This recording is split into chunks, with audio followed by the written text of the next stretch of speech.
बहुत से लोग ऐसे होते हैं, उनको माला जपने में थोड़ी परेशानी होती है, अभ्यास न होने से वो फेरने में, माला फेरने में कठिनाई होती है। पर जीवन भर कलम घिसी है तो कलम घिसने का अभ्यास बढ़िया होता है, लिखने का। वो लिखने का अभ्यास तो बचपन से ही कराया जाता है। तो इसके लिए भी हमारे महापुरुषों ने साधन बताया है, पुराणों में भी और आनंद रामायण में भी भगवान नाम लेखन को सर्वोपरि साधन कहा है। नाम लेखन से नाम जप की अपेक्षा अधिक लाभ होता है, क्योंकि चित्त की वृत्ति एकाग्र होती है, मानसिक नाम का उच्चारण होता है, नेत्रों से नाम का दर्शन होता है, हाथ से नाम महाराज की सेवा होती है। बहुत अधिक लाभ होता है नाम लेखन से। एक गुप्ता जी थे, एक गांव क्या कस्बा जैसा था, उसके बुरा नहीं माना कि किसी को देखकर कहा जाए, पक्के बनिया थे। पक्का बनिया कौन? जिसका माता पिता इष्ट देव सब दुकान ही हो, ऐसे दुकानदार थे वो। सवेरे से घर में बड़ी दुकान थी, वो ऐसी दुकान होती है जिसमें सब सौदा मिलता। गांव में ऐसी बड़ी दुकानें होती हैं, जनरल स्टोर कहते, क्या कहते, सब चीज मिलती वहां। जो चाहो सो, किताब कापी, नमक तेल मिर्च धनिया मसाला कपड़ा, जो चाहो सब मिलेगा। तो सवेरे से शाम तक दुकान खोलते थे, दुकान में ही भोजन करते थे। घर ही था एक तरह से, वही मने उतनी देर के लिए दुकान नहीं छोड़ते। उनके मित्र जाते थे झाजी रामनवमी के अवसर पर, तो उनको ताने मारते कि तुम दुकान पे बैठे रहोगे, कभी जीवन में किसी तीर्थ यात्रा में नहीं गए, कहीं कथा वार्ता सत्संग में भी नहीं, खाली बस उठे दुकान पर बैठ गए, क्या मतलब हुआ? अरे कम से कम कहीं कुछ जाओ, अच्छा काम करो। पीछे पड़ के वो लोग उनको अयोध्या जी ले गए, जबरदस्ती अयोध्या जी ले गए गुप्ता जी को। और वहां जब ले गए तो जबरदस्ती एक जगह दीक्षा भी दिलवा दी उनको। उनकी बिल्कुल भावना नहीं थी, जबरदस्ती उनको कंठी डलवा दी, तो वैष्णव बना दिया, दीक्षा दिलवा दी उनको। और गुरुजी ने नियम बताया, बोले इतना माला जप करना, इतना रोज तिलक लगाना, रोज जप करना, एकादशी व्रत करना। उन्होंने साफ बने कर दिया, बोले ना तो हम तिलक लगाएंगे, ना हम एकादशी करेंगे, ना हम जप करेंगे। तो बोले दीक्षा क्यों ली? बोले हम नहीं जानते, इन लोगों ने जबरदस्ती दिलवाई तो हमने ले ली, हम भी बैठे थे, हमने भी ले ली। बोले तुमको पाप लगेगा? बोले पाप लगे चाहे पुण्य लगे, आप जानो, हम नहीं जानते पाप पुण्य, हम नहीं कर पाएंगे महाराज, और कोई साधन बताओ, हम तो दुकान पर बैठते हैं। महात्मा जिन्होंने दीक्षा दी थी वो भी लोगों से नाराज हुए कि ऐसे आदमी को तुमने क्यों बिठाया दीक्षा में? हम तो सोचा कि चलो कोई बात नहीं, ये भी बात रहे, दे दिया। तो बोले माला तो फेरनी पड़ेगी, तुम एक माला तो कम से कम फेरा करो। बोले हमने जानते नहीं माला फेरना कैसे फेरे। तो महात्मा जी ने, गुरु जी ने, सच्ची घटना सुना रहे हैं आपको, गुरु जी ने कहा कि तुम दुकान में लिखते तो हो, हिसाब किताब में लिखते हैं, तो ऐसा करो एक पेज पहले राम राम लिख लिया करो, तब दुकान का काम शुरू किया करो। और फिर बीच में ग्राहक ना आवे तो फिर कुछ राम राम लिख लिया करो। बोले हाँ ये काम तो हम कर देंगे शुरू, बिल्कुल, हम एक पेज पहले राम राम लिखेंगे, उसके बाद हम दुकान का काम करेंगे, ये काम। बोले हम तो थोड़ा पहले बैठ जाएंगे, कोई बात नहीं, जब लोग आते उसके पहले बैठ जाएंगे। महाराज जी वो लिखने लग गए, और ऐसी रुचि उनकी जगी कि अब खाली समय में सोचें काहे को फालतू बैठे तो राम राम लिखें। और वो राम नाम लिखते लिखते ऐसी स्थिति हो गई कि उनकी दुकान भी छूट गई, एकादशी व्रत भी करने लगे, तिलक भी लगाने लगे, राम नाम लिखते लिखते सारी वैष्णवता उनमें आ गई, और बड़ा संतोष उनको। और आप सुनकर आश्चर्य करेंगे, ऐसे पगला गए कि जब देखो तब बहुत कम खाएं, बहुत कम सोए, राम नाम लिखें। एक बार उनके कमरे में उनके पुत्र का कुर्ता पैजामा नया सिलवाया था, वो छूट गया, रखा था जो भी हो, तो कागज उनके पास खत्म हो गया। तो उन्होंने पता नहीं क्या उनके दिमाग में आया, उस सफेद कुर्ता पैजामा पर ही राम राम लिख दिया उन्होंने, कलम को उसे डॉट पेन से, स्याही वाली जो पेन होती है ना डॉट पेन, उससे उन्होंने लिखा, लाल और हरे लाल और नीला मिला करके बढ़िया अच्छी डिजाइन बना के लिख दिया। सवेरे लड़के ने झगड़ा किया कि हमने नया कुर्ता पैजामा सिलवाया था, अभी तुमने तमाशा बना दिया इसका, जगह जगह चक्र बना दिए और क्या क्या लिख दिया, फूल बना दिए, ये तो पहनने लायक भी नहीं रहा। पगला गए हो क्या राम राम लिखते लिखते? बोले भाई देखो हमारे पास हमेशा कागज कलम रहना चाहिए, हमको अभ्यास हो गया बिना राम नाम लिखे हम रह नहीं सकते। और अयोध्या में छावनी में राम नाम जमा उन्होंने कराया, और उनको राम नाम लेखन में स्वर्ण पदक भी मिला। हम समझते एक बार नहीं 2-3 बार स्वर्ण पदक मिला, इतनी बड़ी संख्या में नाम लिखा उन्होंने, नाम के लिए वो समर्पित हो गए। अब उनकी सदगति कैसी हुई सो सुनो। पास में एक नदी है, हम लोग भी उसमें कई बार स्नान किए हुए हैं, जेरोन गांव की बात है, पास में ही नदी है। उस नदी में वो स्नान करने गए, निर्जला एकादशी की तिथि थी, और निर्जला एकादशी की तिथि पर उन्होंने खूब चंदन घिसा, और चंदन घिस करके सुंदर तिलक लगा के भगवान के प्रसादी चंदन लगाया, और जहां जहां हो सकता था दिखाई पड़ता था वहां वहां अपनी नाभि तक सब जगह राम राम लिखा चंदन से। और एक कसेरा था सामने उनके घर के, उस कसेरे को बुलाया। कसेरा जानते ना, कांसे का काम करने वाले, वो नहीं कसेरा नहीं, ये जो चूड़ी वगैरह का काम करते, क्या कहते, मनिहार कहते, क्या कहते, वो चूड़ी वगैरह का काम करते हैं, वो था सामने, उसको बुलाया। बोले भैया हमारी पीठ पे राम राम लिख दो, क्यों उस पर हम लिख नहीं सकते। उससे पीठ पे लिखाया, और लिखाने के बाद बोले भैया गुरु मंत्र का जब तो किया नहीं, आज तो कम से कम माला फेरी लेते हैं। और माला लेके बैठ गया, और निर्जला एकादशी के दिन 12 तिलक लगे हैं, शरीर पर राम नाम लिखा हुआ है, और माला फेरते फिरते भगवान के धाम को चला गया।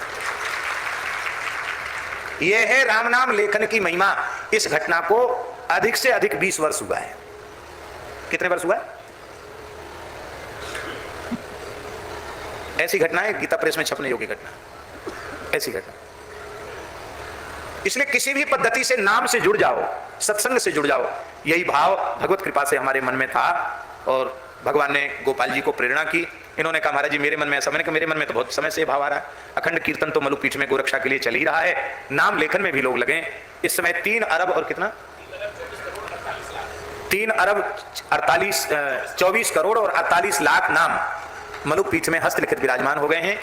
और ये निःशुल्क पुस्तिकाएं भगवान नाम, हमने राम नाम बैंक नाम नहीं रखा, भगवान नाम बैंक नाम रखा इसलिए कि जिसका जो इष्ट स्वरूप हो ठाकुर जी के उस नाम को उदारता पूर्वक लिख सके।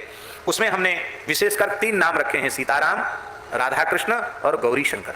जो नाम चाहो वो आप लिख सकते हो। लोग अलग अलग नाम लिख के अलग अलग भाषाओं में प्रस्तुत भी कर रहे हैं और बड़ी बड़ी दिव्य अनुभूतियां भी प्राप्त कर रहे हैं।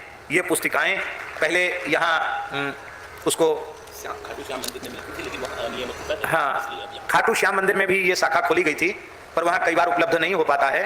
तो हमारे अपने ठाकुर जी के ही अनुगत हैं श्री विनोद बजाज जी, जिनका वैष्णवता वाला नाम श्री विपिन बिहारी दास जी है। ये बड़े भक्त पुरुष हैं, ठाकुर जी श्री जी की बड़ी कृपा है इनके ऊपर, वृंदावन के बड़े अनुरागी हैं। तो इन्होंने इस सेवा को बड़े सहर्ष स्वीकार किया है कि हम अपना जो कुछ व्यवहारिक कार्य है उसको देखते हुए भी। और ये मिल जाएगी इस दुकान पे? हाँ, विनोद जी बजाज सूरत, विपिन बिहारी दास जी, इनके मोबाइल नंबर भी लिखा है, इस पर भी मिल जाएगा। और Banwari Lal ji Mundra, Shri Indrani textiles 214 Jayalakshmi market ring road Surat, यहाँ भी मिल जाएगा। तो ये गोपाल जी की भावना है, गोपाल दास जी की, कि गौ सेवा की अलग तो जगी रही है। पहले कम से कम भारतवर्ष का प्रत्येक जिला उसमें अच्छा पवित्र भाव है और जरूर इसकी पूर्ति होगी। महाराज जी, जो लड़के चोरी करते थे, गंदी चीज पीते थे, गंदी चीज खाते थे और दुनिया के उटपटांग काम करते थे कुसंग में पड़ करके, उन लड़कों को एक सज्जन ने इसी नाम लेखन में लगाया। वे सबके सब बालक व्यसन मुक्त हो चुके हैं और सब सत्संगी हो चुके हैं केवल नाम लेखन से। श्री बिहारी बाबू जी हैं, हाँ, श्री बिहारी लाल जी टिकमानी, मुजफ्फरपुर बिहार। तमाम ऐसे जो बेचारे अशिक्षा के कारण या निर्धनता के कारण या कुसंग के कारण, जो उनको कहा हम तुमको कुछ देंगे, तुम इतने घंटे नाम लिखो। नाम लिखते लिखते उनके एक बार तो कैदियों ने हमको एक अनुभव सुनाया महाराज जी, पहली बार सुना रहा हूं। कैदियों ने अनुभव सुनाया कि हमने ये सुना कि सुरभ्यै नमः इस मंत्र का बड़ा प्रभाव है, तो हम लोगों ने सुरभ्यै नमः लिखा, तो बोले हम लोगों की प्रकृति में परिवर्तन आ गया, हम लोगों की सजा कम हो गई और कितने लोग भगवान की कृपा से। तो लेखन की इतनी महिमा, इसलिए ये काम हम लोग जरूर करें। आज सत्संग ही हो गया, भगवत चर्चा हुई, अच्छी बात है। लेकिन एक बात हमने कल कही थी, लेकिन हम उसको कल किसी कारणवश पूरा नहीं कर सके, आज भगवत कृपा से उसे पूरा कर रहे हैं। गीता प्रेस गोरखपुर की जो कल्याण पत्रिका है, उसमें 1995 की मासिक कल्याण पत्रिका में, सन 1995 की मासिक कल्याण पत्रिका में एक गोतंत्र नामक लेख छपा है। वो पत्रिका में हमको देखने को मिला, तो ये गीता प्रेस की ही कल्याण पत्रिका से इसका फोटो स्टेट हमने कराया। यद्यपि बड़ा संक्षिप्त है, लेकिन ये इतना बढ़िया है कि खेमका जी मिलेंगे तो हम कहेंगे कि आपकी कल्याण पत्रिका के एक लेख, इस लेख को आप एक लघु पुस्तिका के रूप में प्रकाशित करें तो बहुत लाभ लोगों को मिल जाएगा। इतनी अच्छी चीज है। इसमें लिखा है, गोतंत्र प्रस्तुत गोतंत्र अनुवादक के पिता अभिनव नागार्जुन को अमरकंटक के एक सिद्ध महात्मा से प्राप्त हुआ था। ये रामदत्त जी शुक्ल इस लेख के प्रेषक हैं। रामदत्त जी शुक्ल लिख रहे हैं कि अनुवादक माने रामदत्त जी शुक्ल, इनके पिताजी अभिनव नागार्जुन को अमरकंटक के एक सिद्ध महात्मा से मूल पांडुलिपि मिली थी गोतंत्र की, और यह दुर्लभ तंत्र उनकी गुरु परंपरा से उन महात्मा को प्राप्त हुआ था। मूल तंत्र संस्कृत में है, किंतु पाठकों की सुविधा के लिए उसका भाषानुवाद उन्होंने गीता प्रेस को लिख करके भेजा। इसमें शिव पार्वती का संवाद है, 9 अध्याय हैं, और भगवत प्राप्ति के निमित्त सरल, सुगम, सर्वोत्तम साधन के रूप में गो सेवा, गो पूजन, गोदान के महत्व को प्रतिपादित किया गया है। गो पूजन, गोदान की विधि, गो सेवा, गो पालन की प्रक्रिया, इसकी फलश्रुति, महात्म्य, मंत्र का जप, गो गायत्री, गो कवच आदि का इसमें बड़ा सुंदर संग्रह किया गया है। तो मूल भाग संस्कृत में है और उस संस्कृत के कुछ श्लोक भी इसमें उद्धृत किए गोतंत्र के। हम ये चाहते हैं कि 1995 की उस पत्रिका को निकाल करके और उस लेख को उन महानुभाव से भी संपर्क करके ये प्रयास करना चाहिए कि मूल जो संस्कृत की प्रति है वो भी यदि प्राप्त हो जाए तो मूल संस्कृत की प्रति के साथ यदि ये अनुवाद छप जाए तो उसमें और अधिक उसकी महिमा बढ़ जाएगी। प्रामाणिकता तो हमारे लिए तो प्रामाणिकता है ही है, पर और अच्छा हो जाएगा। तो आज हम ऐसा प्रयास कर रहे हैं कि संक्षिप्त रूप से ही सही इस सत्संग सत्र में हम गोतंत्र की भी थोड़ी थोड़ी बात कह करके, तो 9 अध्याय हैं, छोटा सा ही प्रकरण है, उसको हम पूरा करें। उससे लोगों को बड़ा लाभ होगा और जो लोग यहाँ बैठकर सुन रहे हैं उन्हें तो लाभ होगा, कई चीजें नई सुन